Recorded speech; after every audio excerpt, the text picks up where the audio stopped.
Good afternoon. Thanks for joining us across the fence. I'm Fran Stoddard. The month of May is the time of peak bloom of the lilac bush. The lilac is given name to color, perfume, poetry, and song. While the peak lilac season is still ahead, Across the Fence spoke with a lilac expert who serves as the co-president of the Friends of the UVM Horticulture Farm in South Burlington. In advance of this annual bloom, we learned that the lilacs at the farm are undergoing a rebirth. There were initially about 4 rows of lilacs planted, and over the years, a fair amount of them have died, and we've replaced several of them. And they really, weren't necessarily going to. The testing was over. They were testing them for cold hardiness, which ones would do better than others, down to zone 3s and so forth. And then they decided, oh, well, let's just get rid of them. And Stephanie Miner and a couple of others who came here a lot, they said, no, you can't do that. No. So they established the Friends of the Hort Farm and saved them. That was about 27 years ago, I think. And now my friend Haley Hornis and I are both the co-presidents, trying to bring, with our board and a whole slew of volunteers who come on weekends, we're cleaning these guys up. We're adding compost and mulch and things like that and trying to bring them back to what they should be. Trying to rescue them. Several of them are in the process of sadly dying because we get a lot of invasive plants, bittersweet, grapevines, black locust trees, crab apples growing in them. What's the best place to plant a lilac? It needs to have dry feet for a start, and it needs to have alkaline soil. One of the secrets is to apply lime on them in the fall. I live in a pine forest, and if I didn't do that, I'd just have green leaves. And when I started doing that, all of a sudden I have lots of blooms on my little 8 lilacs. But basically just cut off the dead stuff. That's primary, and cut off the seeds, but just make sure you're not cutting the good stuff. And you really don't want to do a whole lot of pruning before they flower, because you might cut off the flowers, which is the reason you do the lime in the fall, is because it's making the flowers. And that's what makes the flowers, so that springtime they will actually bloom. Our thanks to Kitty Warner and the Friends of the UVM Horticulture Farm. Another shrub is the subject of our next story. In recent years, Vermont growers have researched elderberries. The elderberry is known as a versatile plant that can tolerate tough growing conditions. And when the fruit is processed, elderberries contain important antioxidants. We learn more in this report from Keith Silva. You may have heard of elderberries being used in jams, jellies, or wine. If you were raised on 70s British comedy, you'll recall the word elderberries being used as a taunt in a Monty Python movie. Your mother was a hamster and your father smelt of elderberries. Elderberries are a little bit smaller than a pea. They grow on bushes and are harvested by cutting them off in bunches like grapes. They're a native plant, so they're really well adapted to this climate. At the farm between in Cambridge, John Hayden thinks an elderberry bush is the perfect plant for Vermonters to have at home. What we like about them is they'll grow well in marginal soils, so some of the heavier soils where other fruit won't thrive. So they have a nice little niche there. So that's we're using them to plug into areas where we couldn't really grow other fruit. There's a lot of talk about them. People are joking it's like the next big thing. Go east on Route 15 and you'll find Elmore Roots, where owner David Freed loves elderberries so much he's written a rap. It's our elder, our ancestor, our wise old shrub. Keeps us on our feet, brings us home from the pub. When he's not rapping about elderberries, Freed encourages customers to grow their own. They're not very fussy. The best thing is you start with a good-sized plant with a good root system. Plant it, not very deep, and keep putting compost and other rich earth from your garden around the base. Then they grow by themselves. We don't do very much, we just let them grow. Freed and Hayden's interest in elderberry isn't new. People have been cultivating elderberries to use as medicine for centuries. It's said elderberry syrup was the go-to elixir for old-time Vermonters who wanted to ward off winter colds and flus. At Railyard Apothecary and Yoga Studio in Burlington, herbalist Guido Mazet prescribes elderberry as a way to fight the common cold. As a clinical practitioner in herbal medicine, I've recommended elderberry countless times, and you have a couple of outcomes. Either the person just does not get sick when they're taking elderberry consistently, and I usually recommend it for folks who complain of getting sick, 3-4 times every winter. They start taking elderberry consistently, and they find that that goes down substantially, and sometimes they don't get sick at all. So there's that. The medicinal properties of elderberries and its hardiness in Vermont's climate got researchers at University of Vermont to wonder if it was possible to grow elderberries on a commercial scale. Ginger, where are we? We are in the Intervale farm. And Ginger Nickerson works for University of Vermont Extension's Center for Sustainable Agriculture. This project was funded by the Working Lands Enterprise Initiative.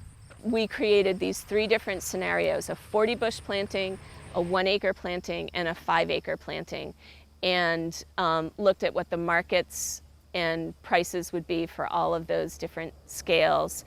And then we also created an elderberry decision tool, which is an online spreadsheet where you can go and you can plug in all of your own numbers for the enterprise that you want to create and see whether that would be profitable for you.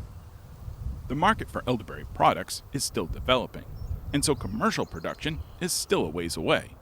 To increase the popularity of the fruit and get ahead of the curve, Nickerson suggests starting small. To start a commercial elderberry business, there's going to be a lot of upfront capital investment.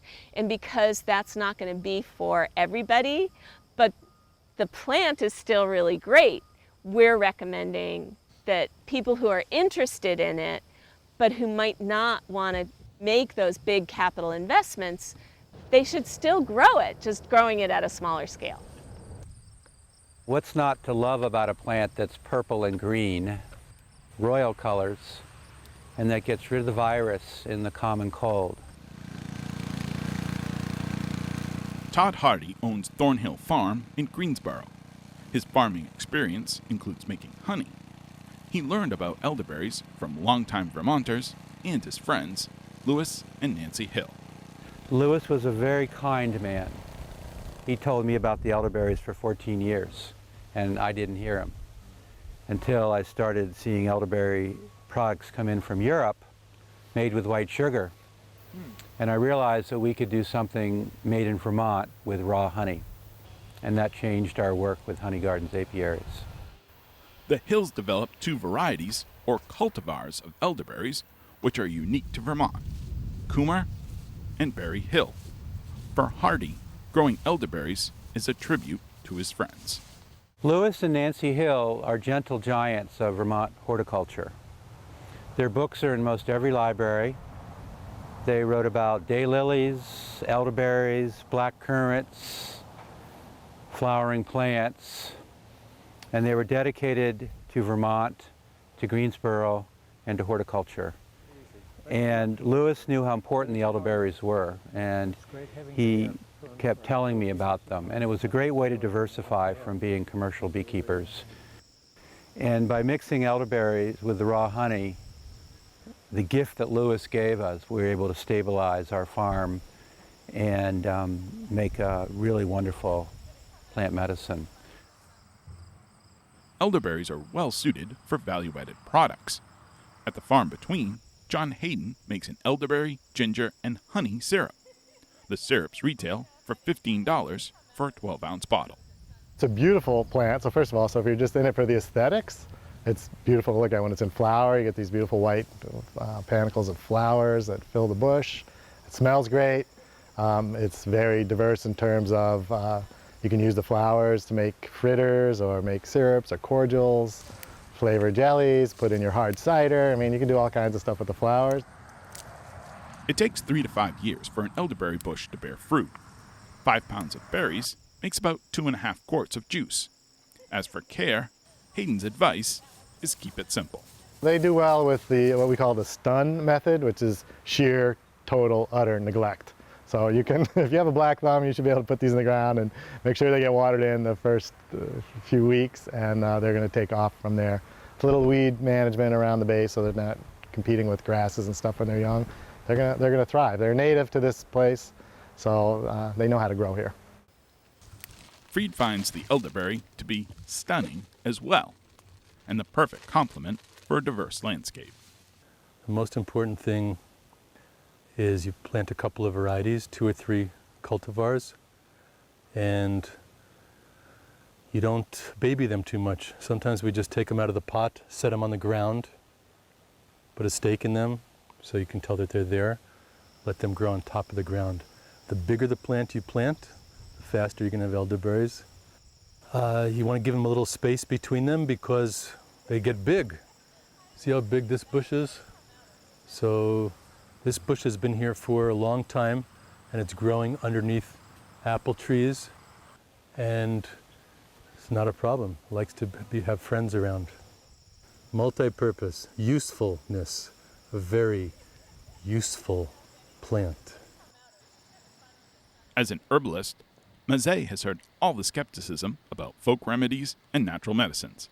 For him, growing a stand of elderberries is like putting a medicine cabinet in your backyard. People have looked at these botanicals, and particularly elderberry has a lot of good research behind it, and have consistently seen not only that it helps in people when they're feeling sick, but that there's reasons why. When you look at what the pharmacology is, the immune system's action is bumped up, innate immunity is more active, and you also see a reduction in the ability of viruses to replicate. So there's a clinical evidence and a pharmacological evidence basis for these plants.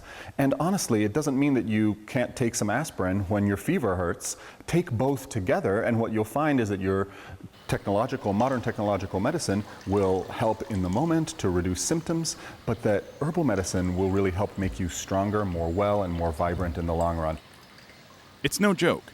In sickness and in health, elderberries have had a lasting influence on people's well-being. When it comes to this kind of advice, it's always good to listen to your elders.